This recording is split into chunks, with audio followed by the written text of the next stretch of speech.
In the world that we live in today, what value does marriage offer to men? It might be argued that men gain more from marriage than women if we go by the principle of mashpia and mekabel, which means the giver and the receiver, the male being the giver, the woman being the receiver. If that's our truest nature as male and female, then fulfilling that nature has got to be the most satisfying, the most meaningful. If that's let's say, the primary value, or the value that marriage offers, or the greatest point of value perhaps that marriage offers to men, which it sounds like what you're saying is that men have an inherent natural need to provide, and then marriage gives them that context and framework in which they can provide for someone who's important to them and someone that they want to provide for. It sounds like really what marriage is almost is the complete natural state of being, rather than something that's offering a specific point of value. I guess this is exactly what it says in the Torah, that God created the first human being, both male and female. They were like two sides of a coin, like Siamese twins sharing a common spine. And then God divides them, separates them, and tells them to get married so that they can become one. That tells us a lot. Number one, purpose of marriage is to go back to our original nature before we got separated. We usually think the separation was an improvement because it's a little weird to think of back-to-back, male-female, like what is that? So we think the operation was a vast improvement.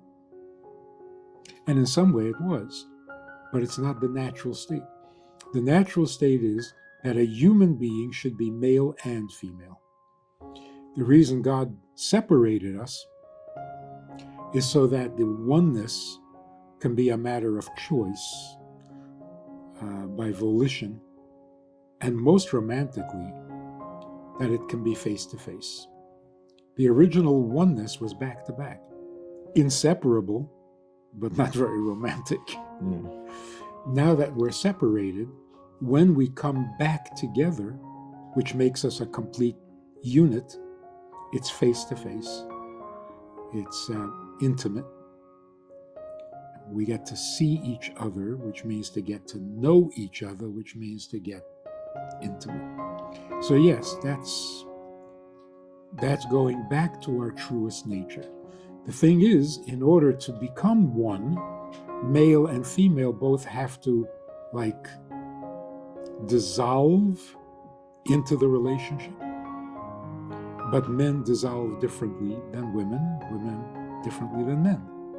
So the male has to dissolve into the relationship by giving himself completely, and the woman has to dissolve by receiving the male completely.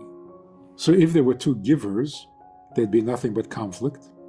If there were two receivers, there'd be nothing, period. Nothing would ever happen. You have to have a giver and a receiver, which is male and female. So should anyone ask, what is a woman? Maybe somebody might ask that question. If anyone should ask, what is a woman is a nurturer who can bring a potential life into fullness, nurture it into fullness. That is a woman.